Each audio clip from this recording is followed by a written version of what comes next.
What's up YouTube? My name is Mistic and welcome back to Mistic Reacts. Today I'm watching a video by Geographic, the science behind why birds find us cute. I didn't know birds found us cute. I only knew that elephants see us kind of as the equivalent of what we see puppies, right? I didn't know birds found us attractive. I'm also questioning what this clip I'm about to play is. If you're new here, like, comment, and subscribe. Comment down below your favorite bird. Yeah.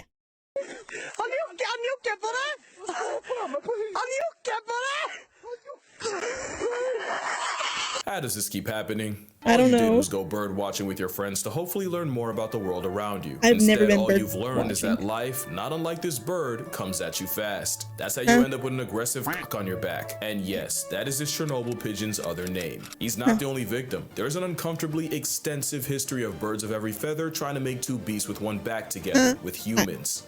I've never heard the of biggest this. birds currently walking the earth. The Ostrich? rabbit hole of illicit avian liaisons goes way deeper than even I was I expecting. remember that If I had a episode. nickel for every time a bird tried to make a man his wife, that amounts to more sense than a man that just sits there and lets it happen. What you're gonna learn is the chance a down bad dinosaur tries to force you to crash cloaca is low, but it's far from zero. But sometimes it's not the bird's fault. Parrots are a lot like us. They're highly intelligent, they can talk, and they have erogenous zones just like humans. Think of the Seven scene from Friends. The problem is, if you pet them the wrong way, they will feel some type of way. It's been said that you should only ever pet your parrot above the neck. The beak, the cheeks, the top of the head are all okay. The wings, the back, the belly, and the chest should be avoided, since those are spots only their mate in the wild would touch. Not only can touching them turn you into your parrot's mate in their eyes, you can also trigger hormonal imbalances along with behavioral issues like biting, screaming, feather plucking, excessive self-service, and even self-mutilation. In fact, in some cockatoos, it can even cause cloaca prolapse. Don't Google that.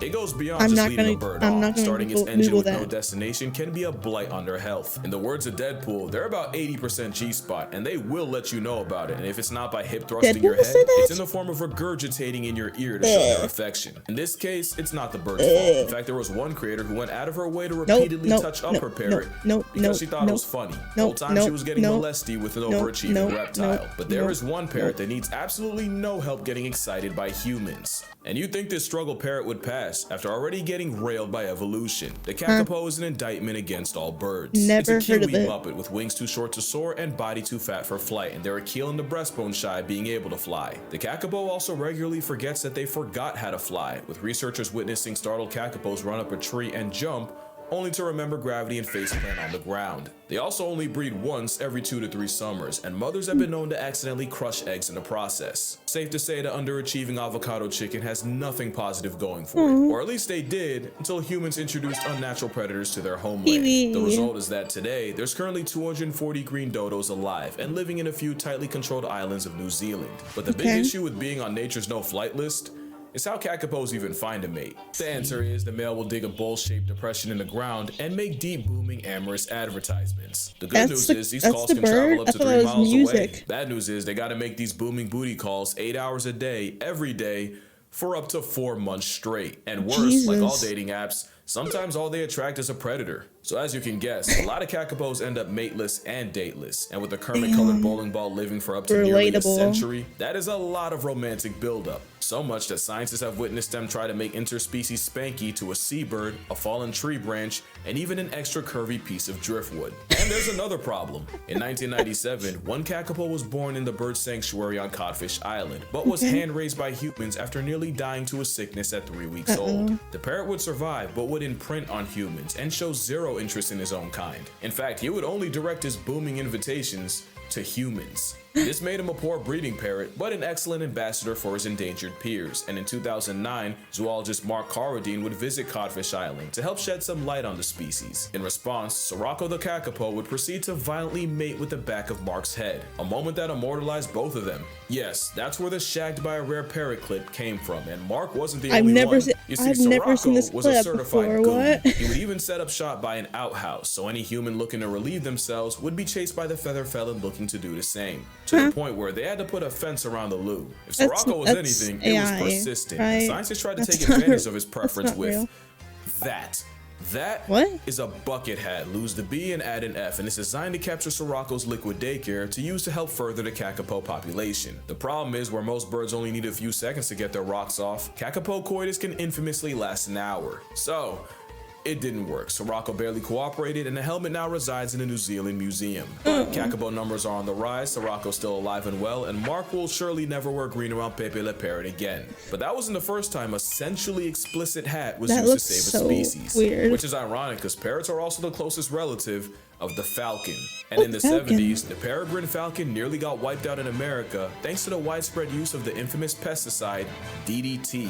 This chemical would thin the eggshells of the falcon, making them brittle enough to break when the parents would sit on them. The peregrine population would nearly flatline from about 4,000 breeding pairs down to only 324. That was until falconer Les Boyd had an idea. Human-raised falcons also become imprinted on humans, often with familiar consequences. So he came up with a bucket hat designed to collect the falcon's fetal broth for breeding purposes. But it wasn't as simple as just putting on a hat. Can we There's a stop doing the process. hat First, you have idea? to wear the exact same clothes, including the hat, every time the falcon sees you, so it can get used to your outfit. Then you'd really have to get in your bag by mimicking the female falcon's vocalizations and even bobbing and bowing your upper body like a she-bird would. You'll know the falcon's catching feelings when he starts doing ledge displays and delivering food to you, which, of course, you have to accept.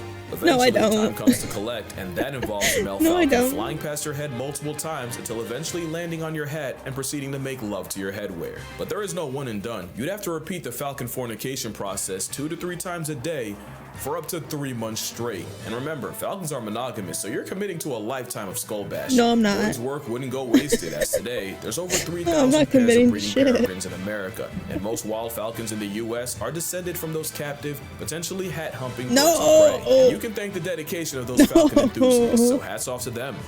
Figuratively, but it wouldn't have been possible without the bird's proclivity for getting the hots for humans. In fact, science might actually prove it. In 2002, a study found that chickens might have the same preference for human faces as we do.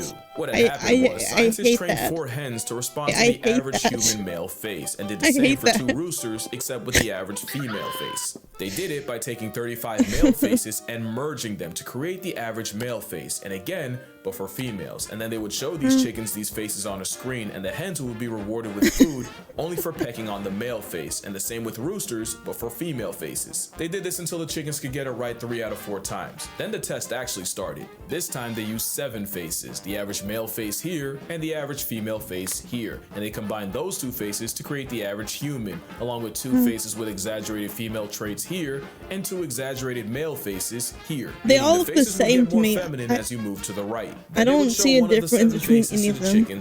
They all look this time, they recorded basically how many the same. each face got. Think of it as like a poultry approval rating.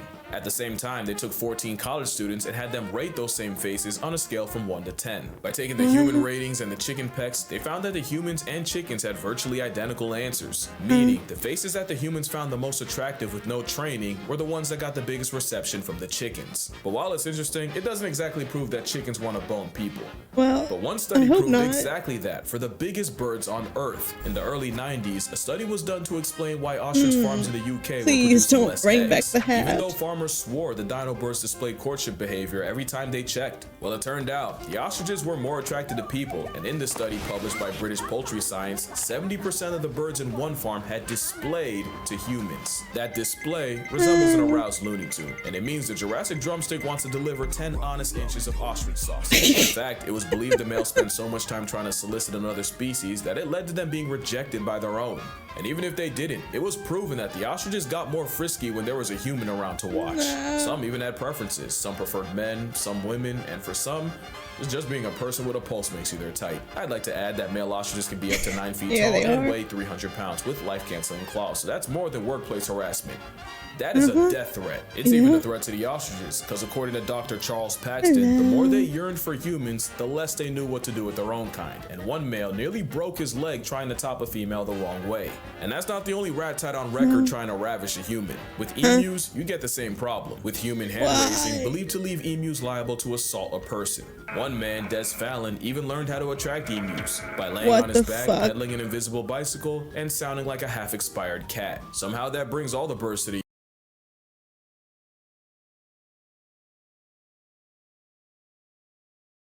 I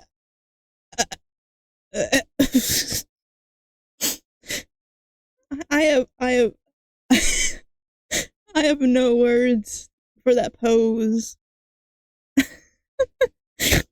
I art. And Let's yes, it's continue. proven to work. Some say it mimics an injured animal and piques their curiosity, but some men have nearly been emusculated in that same position. Either way, this method seems to work on 8 out of 9 emus. You're gonna get your balls pecked in that position. Your balls are gonna get pecked. Don't, if you see a bird, please don't fucking do that pose. Don't do that. Buddy in the back wasn't having it. But there might be another explanation, one that could be a personal problem for me. There's another theory that says emus are attracted to blacks and blues, and it's because when emus are romantically open for business, the skin below their eyes and on their necks turn a bright blue. Also, the males are the prize, because in emu culture, the females court the guys. Well, my favorite color is blue, and I wear black every day of my life, if you know what I mean. So it's possible the combination could make me look like a receptive female. He's gonna which get the could hair. be a problem, since emus will make moves on humans, even if they already have a mate. So while it's rare, the chances an amorous Australian outback turkey turns you out isn't zero. Speaking of turkey, I was once told by a hunter friend that you never want to wear bright colors like red, white, or blue, and I thought it was because you might get the attention of— I have turkeys. I have turkeys. Oh no. I have turkeys. I don't want to know this. I don't want to know this. I have turkeys. I have chickens. I have ducks. I don't want to know these things.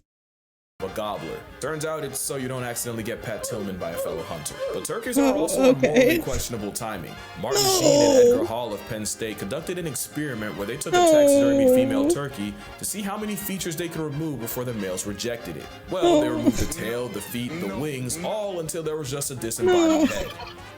That didn't stop them, and it turns out the gobblers preferred a bodiless head over a headless body, and it's believed it's because the head is the only thing the male sees after they mount a female, literally because their fat, pudgy body blocks the rest. So basically, no head is a no-go, but the whole bird attraction thing might just be a matter of visual cues. The penguin is a great example, and another bird with highly questionable mating behavior, so much that Dr. George Levick's studies from spending an entire breeding cycle around Delhi penguins was vaulted for nearly a century for how traumatizing the things he witnessed were. But on a wholesome note, it's believed that because penguins have no natural land predators, they're not only fearless around humans, they see us as bigger, awkward penguins. And it's half true. They have to worry about aerial assaults from skuas and petrels, and in the water, they're a leopard seal luncheon. Now, this doesn't apply to all penguins. The Antarctica waddlers are definitely bolder from living in a freeze-dried desert, but it's very possible for penguins to form attachments to humans. Like this famous video of Cookie the blue penguin cuddling up to people and laughing while doing it. That video. It's adorable. Yeah, I'm really sorry to Don't ruin it to me. That penguin is 100% trying to mate with that man's hand in a couple seconds, and it would have been cookies and cream. So a penguin excited to see you is most likely trying to get one off on you. I don't want to know that. Penguins have been recorded making love to the ground. To completion. But this is all lust. The question is, can a bird fall in love with a human? I don't know, but one came close.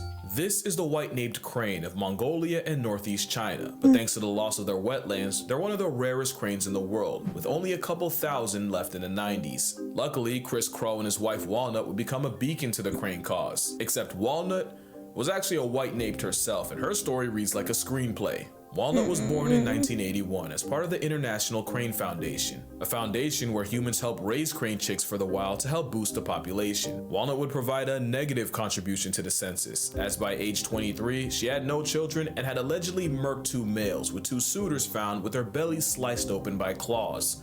Allegedly. The theory is some crane chicks wake up choosing siblicide and try to kill each other and have to be removed and separated, and it's believed that this was the case with Walnut, and all that isolation around just humans meant she imprinted on humans. But this also meant that Walnut would be condemned to live a life alone with no chance at ever having children. Well, that was until the crane met a crow. Chris Crow had worked with California Condor and wolf reintroduction programs, but in 2003, he landed in Patuxent, where his job was to raise the world's rarest crane, the whooping crane. The what? The whooping crane work was only seasonal, so when he was eventually offered a full-time crane keeping position at the Smithsonian Conservation Biology Institute, He took it, and his first avian assignment was a genetically valuable crane that was born in Wisconsin, transferred to Denver, then Cincinnati, and finally in 2004, the Smithsonian. That's when Chris Crow met a crane named Walnut. Like a true tsundere, Walnut gave Crow zero love, growling at him and flashing territorial displays at him like a full-body middle finger. But Crow also noticed that Walnut would go out of her way to ignore attention from other males, so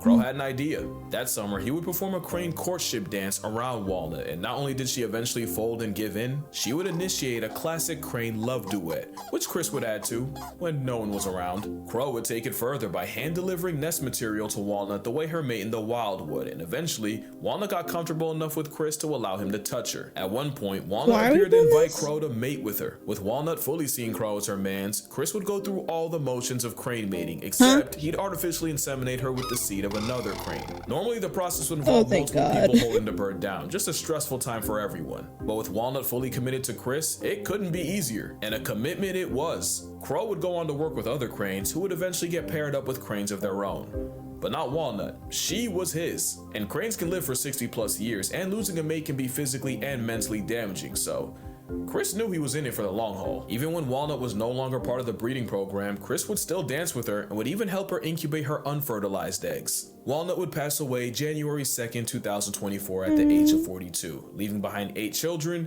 and of course Chris. She didn't just contribute children, her story brought eyes to the plight of the white-naped crane, who today number in the mid-6,000s. Nice. But none will ever be as special to Chris than the one named Walnut. And on that note, that's gonna do it for this video. Drink water, hug your mother, don't get inappropriate with your parrot. Yeah, please I'ma don't. see y'all in the next one. I learned more than I wanted to. If you have birds, don't be weird with them. Okay?